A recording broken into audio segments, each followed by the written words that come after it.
Hello everyone, welcome back to my channel. This is Hima. So ఈరోజు కూడా మన క్లాస్లో సైకాలజీకి సంబంధించిన ఒక టాప్ 30 వరకు క్వశ్చన్స్ అయితే ఉన్నాయండి. వాటిని అయితే ఈరోజు మనం నేర్చుకుందాము.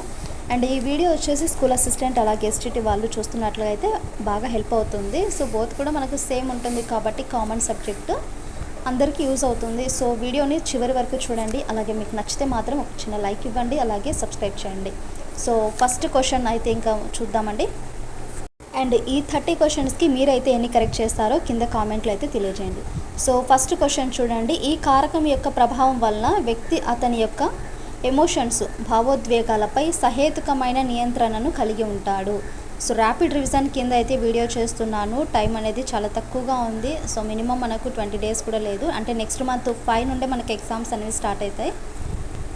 ముందే చెప్తున్నానండి, ఇది క్విక్ రివిజన్ కింద మనకు హెల్ప్ అవుతుంది. సో ఈ కారకం యొక్క ప్రభావం వలన వ్యక్తి అతని యొక్క భావోద్వేగాలపై సహేతుకమైన నియంత్రణను కలిగి ఉంటాడు. Control over his emotions. So option 3 చూడండి, ప్రజ్ఞ అండి, ఇంటెలిజెన్స్. థర్డ్ ఆప్షను మనకు ఫస్ట్ క్వశ్చన్కి ఆన్సర్ థర్డ్ ఆప్షన్ ప్రజ్ఞ. Next question number 2. WWW అనే భావనను ప్రపంచానికి పరిచయం చేసిన వ్యక్తి. The concept of WWW is introduced to the world by. అంటే మనము www.com అనేసి చేస్తుంటాం కదా. సో ఆ వెబ్ని మనకు స్టార్టింగ్లో ఈ W అనేది మనకు కనిపిస్తుంది. సో ఈ భావనను మనకు ప్రపంచానికి ఇంట్రడ్యూస్ చేసిన వ్యక్తి ఎవరు? Fourth option sir Tim Berners-Lee. Sir Tim Berners-Lee. Question number 3. బాల్య దశలో నైతిక వికాసానికి సంబంధించి ఈ క్రింది వాణిలో ఒకటి నిజం కాదు. సో స్టేట్మెంట్స్ క్వశ్చన్స్ వచ్చినప్పుడు 1 or 2 టైమ్స్ చదివి ఆన్సర్ అనేది చేయండి. ఎందుకంటే క్వశ్చన్స్ మనకు ఎక్కువగా ఉంటాయి. సో రైట్ డెసిషన్ అనేది తీసుకోలేము. కాస్త ఆలోచించి ఇలాంటి ఆన్సర్స్ అనేవి చేస్తూ ఉండాలి. ఓకేనా? బాల్య దశలో నైతిక వికాసానికి సంబంధించి క్రింది వాణిలో ఒకటి నిజం కాదు. సో ఇక్కడ 3 ఇచ్చారు, ఒకటి తప్పైంది. అది ఏంటో మీరు చూడాలి.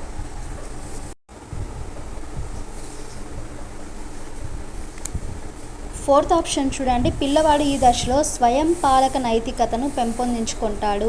ఈ దశలో స్వయం పాలక నైతికతను పెంపొందించుకుంటాడు. Question number 4. శిశువు వస్తు శాశ్వతత్వ భావనను సుమారుగా ఈ వయస్సులో అభివృద్ధి చేసుకుంటుంది. ది ఫస్ట్ మనకు the infant develops the concept of objective permanence. శిశువు అంటే ఒక చైల్డ్, మనకు ఇన్ఫాంట్ ఉంటారు కదా, శిశువు వస్తు శాశ్వతత్వ భావన సుమారుగా మనకు ఈ ఏజ్లో అభివృద్ధి అంటే ఇంప్రూవ్మెంట్ ఉంటుంది. సో ఏది అది? ఆబ్జెక్టివ్ పర్మనెన్స్ అంటారు దాన్ని. థర్డ్ ఆప్షన్ 8 నెలలు. Question number 5. పెరుగుదల వికాస దశలలో కౌమార దశకు సంబంధించి క్రింది వాణిలో ఒకటి సరైనది కాదు. సో ఇందాకే చెప్పాను, ఇలాంటి క్వశ్చన్స్ వచ్చినప్పుడు 1 or 2 టైమ్స్ చదివి అనేది ఆన్సర్ అనేది చేయాలి. One of the following statements is not correct with respect to adolescent stage of growth and development. పెరుగుదల వికాస దశలో కౌమార దశకు సంబంధించి సరైనది కాదు ఇక్కడ. థర్డ్ ఆప్షన్ కౌమారులు లైంగిక విరోధ స్వభావాన్ని ప్రదర్శిస్తారు. Question number 6. ఈ క్రింది వాణిలో భావోద్వేగ ప్రజ్ఞ లక్షణం కానిది.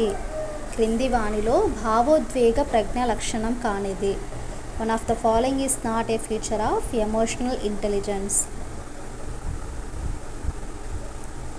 సెకండ్ ఆప్షన్ చూడండి. ఆందోళనకు గురి కావడం మరియు ఎల్లప్పుడూ ఆలోచిస్తూ ఉండడము. Prone to anxiety and obsessive thinking. Next question 7 చూద్దామండి. వైవిధ్యాలు ఒకే వ్యక్తిలో ఉన్నట్లయితే ఇలా అంటారు. వేరియేషన్స్ ఉంటాయి కదా. సో ఆ వేరియేషన్స్ అనేవి ఒకే పర్సన్లో ఒకే పర్సన్లో ఉంటే వాటిని మనం ఇలా అంటాము. Variations within the individual are called. వైవిధ్యాలు ఒకే వ్యక్తిలో ఉన్నట్లయితే ఇలా అంటారు. అంటే ఇక్కడ ఒకే వ్యక్తి గురించి మాట్లాడుతున్నాము. ఫస్ట్ ఆప్షన్ చూడండి, వ్యక్తంతర్గత భేదాలు, intra individual differences. Next one, పూర్వ బాల్య దశను ఇలా కూడా అంటారు. పూర్వ బాల్య దశను ఇలా కూడా అంటారు. రిపీటెడ్ బిట్ ఇది వచ్చేసి మనకు ఉత్తర బాల్య దశ. సో ఇలాంటివి వచ్చినప్పుడు మనం కన్ఫ్యూజ్ అవుతుంటాము. The early childhood stage is also known as. పూర్వ బాల్య దశను ఇలా కూడా అంటారు. థర్డ్ ఆప్షన్ చూడండి, A, Bలు 2 అంటే సమస్యాత్మకమైన వయస్సు, అన్వేషణ వయస్సు, ఈ రెండు కూడా మనము పిలుస్తాము. Question number 9. ఆర్మీ బీటా పరీక్ష అనేది ప్రజ్ఞా పరీక్షలు అనే టాపిక్ చాలా ఇంపార్టెంట్. సో చూసుకోండి ఒకసారి, దాని గురించి మనకు ఒక బిట్ అయితే వస్తుంది. ఆర్మీ బీటా పరీక్ష అనేది ఆర్మీ బీటా టెస్ట్ ఈజ్ ఎన్ని ప్రజ్ఞా పరీక్షలు అనేవి కూడా ఇస్తారండి. సెకండ్ ఆప్షన్ శాబ్దికేతర సామూహిక ప్రజ్ఞా పరీక్ష, non verbal and group test of intelligence. Army beta పరీక్ష అనేది శాబ్దికేతర సామూహిక ప్రజ్ఞా పరీక్ష. Next question number 10. భేదాత్మక సహజ సామర్థ్య పరీక్షలకు చెందిన ప్రాదేశిక సంబంధాలు పరీక్షలో ఉండే అంశాల సంఖ్య. భేదాత్మక సహజ సామర్థ్య పరీక్షలకు చెందిన ప్రాదేశిక సంబంధాలు పరీక్షలో ఉండే అంశాల సంఖ్య. స్పేస్ రిలేషన్స్ అంటారు దీన్ని. ప్రాదేశిక సంబంధాలు అంటే space relations. First option and third option అండి. దీనికైతే మనం ఏది పెట్టినా కూడా కరెక్ట్ అవుతుంది. ఫస్ట్ అండ్ థర్డ్ అంటే 40 and 60. 40 and 60. Next question number 11. JP Chaplin ప్రకారం అభిరుచికి సంబంధించి క్రింద ఇవ్వబడిన సమూహంలో సరిపోనిది.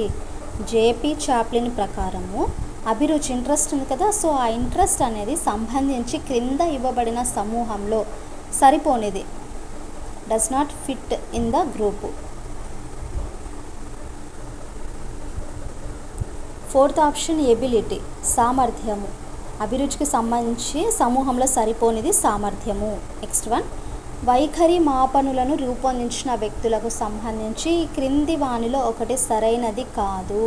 One of the following is not correct with respect to the persons who developed scales to mature attitude.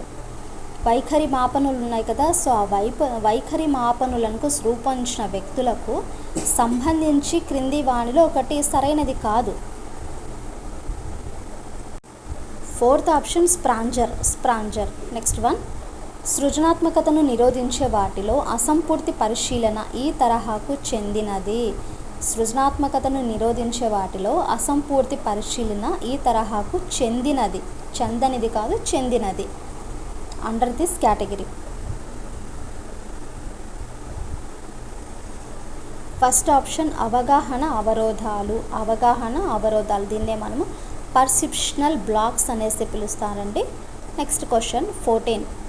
ఉపాధ్యాయుడు పుష్పాన్ని చూపిస్తూ దాని గురించి వివరిస్తున్నప్పుడు కలిగే ఆలోచన ఈ రకానికి చెందింది. సో ఒక ఫ్లవర్ ఉంటుంది, సో దాన్ని మనం చూపిస్తూ దాని గురించి మనం ఎక్స్ప్లెయిన్ చేస్తూ ఉంటాము. సో అలాంటప్పుడు ఆలోచన వస్తుంది. సో ఆలోచన ఏ రకానికి చెందినది?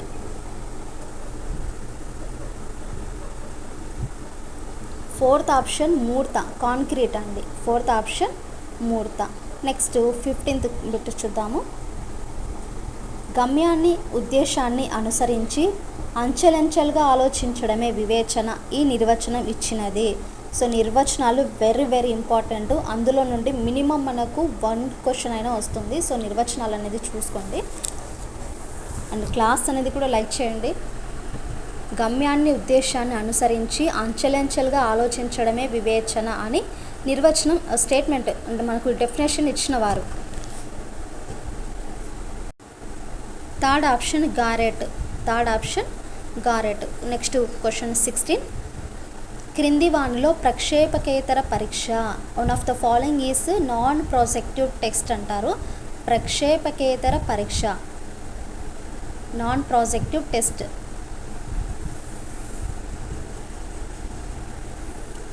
థర్డ్ ఆప్షన్ ప్రశ్నావళి. ప్రశ్నేపకేతర పరీక్ష వచ్చేసి ప్రశ్నావళి. Question number 17. హిప్పోక్రటిస్ మూర్తిమత్వ రూప సిద్ధాంతాల ప్రకారము విషణువు మూర్తిమత్వ రకంలో ఉండే ఆధిపత్య ద్రవము. సో గ్రంథములు, శ్లేష్మ గ్రంథి, అతివృక్ గ్రంథి ఇలాంటివి కూడా ఇస్తారు మనకు పర్సనాలిటీలో. హిప్పోక్రటిస్ మూర్తిమత్వ రూప సిద్ధాంతాల ప్రకారము విషణువు మూర్తిమత్వ రకంలో ఉండే ఆధిపత్య ద్రవము. ఫోర్త్ ఆప్షన్ అండి నల్లని పైత్యరసము, బ్లాక్ బీల్ అంటారు దీన్ని, నల్లని పైత్యరసము. Question number 18. రమేష్ కుక్కతో మనకు ఆడుకోవాలనుకున్నాడు, కానీ కుక్క కరుస్తుంది అనేసి భయపడుతున్నాడు. ఇది ఏ రకమైన సంఘర్షణ? రక్షక తంత్రాల నుండి ఏదో ఒక సెషన్లో మనకు ఒక క్వశ్చన్ అయితే వస్తుంది. సో తను ఏమనుకున్నాడు, కుక్కతో తనకు ఆడుకోవాలని, బట్ కరుస్తుంది అనేసి తను భయపడుతున్నాడు. అంటే ఒక పాజిటివిటీ అంటే ఒక నెగిటివిటీ ఉంది, ఇష్టం ఉంది, ఇంకోటి ఇష్టం లేదు, అంటే భయపడుతున్నాడు. ఫస్ట్ ఆప్షన్ ఉపగమ పరిహార, అప్రోచ్ అవాయిడెన్స్, ఉపగమ పరిహార. Question number 19. ఈ క్రింది వానిలో కుంఠనానికి దారితీసే కారకం కానిది. One of the following is not the factor leading frustration. Some times మనకు తెలుగులో మీనింగ్ అర్థం కాకపోతే మనకు పైన ఇంగ్లీష్లో ఇచ్చింటారు. సో బోత్ లాంగ్వేజెస్ ఇచ్చింటారు కాబట్టి ప్రాబ్లం అనేది ఏముండదండి. కుంఠనం అంటే ఫ్రస్ట్రేషన్. సో ఫ్రస్ట్రేషన్కి దారి తీసే కారకం కానిది ఇక్కడ ఇచ్చారు. థర్డ్ ఆప్షన్ చూడండి, ప్రజ్ఞాస్థాయి ఎక్కువగా ఉండడము. నెక్స్ట్ వన్, పరిశీలకుడు పాల్గొనే వారి రోజువారీ కార్యకలాపాలలో తాను నిమగ్నమై వారి ప్రవర్తనను నమోదు చేసినట్లయితే ఆ పరిశీలన. ఇన్ కేస్ మీ క్వశ్చన్ అర్థం కాకపోతే రిపీటెడ్గా చదవండి. పరిశీలకుడు అంటే అబ్జర్వర్ ఉంటారు. సో ఈయన పాల్గొనేవారు అంటే మనకి ఇప్పుడు అందులో పాల్గొని ఉంటాం కదా, సో వారి యొక్క కార్యకలాపాలు ఏమై ఉంటాయో సో ఆ కార్యకలాపాలలో తాను కూడా నిమగ్నమై వారి యొక్క ప్రవర్తన నమోదు చేసినట్లయితే ఆ పరిశీలన ఏంటి? థర్డ్ ఆప్షన్ సంచరిత. థర్డ్ ఆప్షన్ సంచరిత. Next question number 21. మాతృభాష నేర్చుకోవడం ఈ రకమైన అభ్యసన. మాతృభాష learning mother tongue is this type of learning. మాతృభాష నేర్చుకోవడం అనేది ఈ రకమైన అభ్యసన. ఫస్ట్ ఆప్షన్ యాదృచ్ఛిక. ఫస్ట్ ఆప్షన్ యాదృచ్ఛిక. Question number 22. క్రింది వానిలో ఒకటి దీర్ఘకాలిక స్మృతికి చెందినది కాదు. క్రింది వానిలో ఒకటి దీర్ఘకాలిక స్మృతికి చెందినది కాదు. One of the following does not belong to long term memory. Long term memories దీర్ఘకాలము. సెకండ్ ఆప్షన్ ఉద్దీపనల స్పర్శ ద్వారా స్మృతి. హెప్టిక్ మెమొరీ అంటారు దీన్ని. ఉద్దీపనల స్పర్శ ద్వారా స్మృతి. Question number 23. శాస్త్రీయ నిబంధన సిద్ధాంతంను ప్రతిపాదించిన వారు.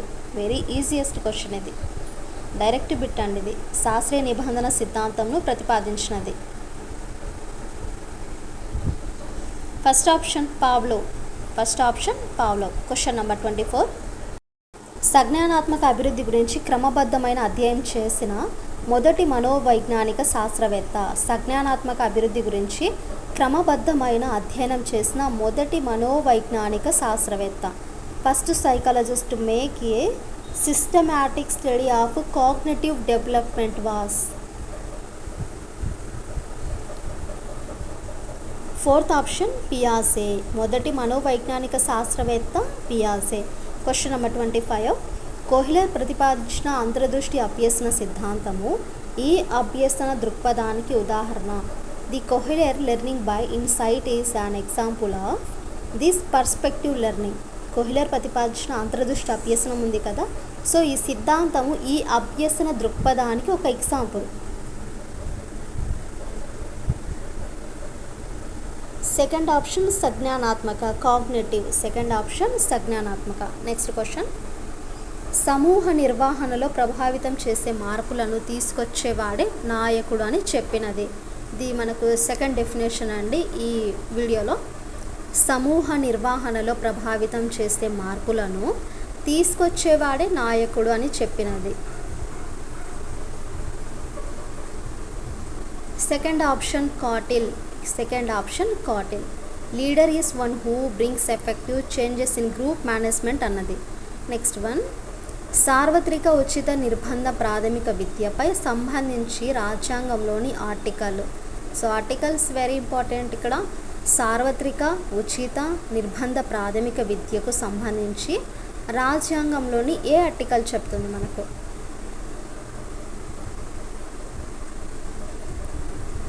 Second option article 45. Article 45. Next question number 28. ఈ క్రింది వానిలో ఒకటి సమ్మిళిత విద్య సూత్రం కాదు. ఈ క్రింది వానిలో ఒకటి సమ్మిళిత విద్య సూత్రం కాదు.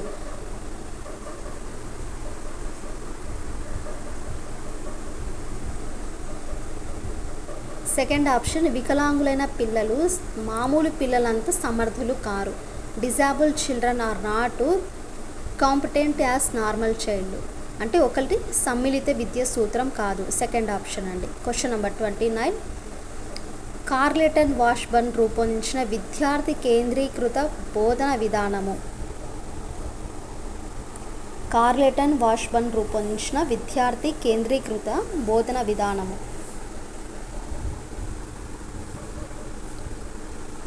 థర్డ్ ఆప్షన్ విన్నెట్కా ప్రణాళిక. దీన్ని మనము విన్నెట్కా ప్లాన్ అంటాము. ది లెర్నర్ సెంటర్డ్ మెథడ్ అంటారండి. నెక్స్ట్ లాస్ట్ బిట్ చూద్దాము. ప్రకల్పన, దీన్నే మరొక పేరు ప్రాజెక్ట్ పద్ధతి అనేది సహజమైన సన్నివేశంలో పూర్తి చేయబడే సమస్యాత్మక కార్యకలాపం అని పేర్కొన్నది. ప్రకల్పన, ప్రాజెక్ట్ అనేది రెండు కూడా సేమే అండి. సహజమైన సన్నివేశంలో పూర్తి చేయబడే సమస్యాత్మక కార్యకలాపము అని మనకు ఒక నిర్వచించిన person. A project is a problematic act carried to complete in its natural setting is said by. Second option Stevenson. So ఇదండి సైకాలజీకి సంబంధించిన ఒక 30 వరకు క్వశ్చన్స్ అయితే మనం నేర్చుకున్నాము. ఈ వీడియోలో మీరు ఎన్ని క్వశ్చన్స్కి కరెక్ట్ ఆన్సర్స్ చేస్తారో కింద కామెంట్ అయితే చేయండి. అలానే మరి కొన్ని ఇంపార్టెంట్ క్వశ్చన్స్తో మళ్ళీ నెక్స్ట్ వీడియోలో అయితే కలుద్దామండి. ఈ వీడియో నాకు నచ్చితే మాత్రం ఒక చిన్న లైక్ ఇవ్వండి, అలాగే సబ్స్క్రైబ్ చేయండి.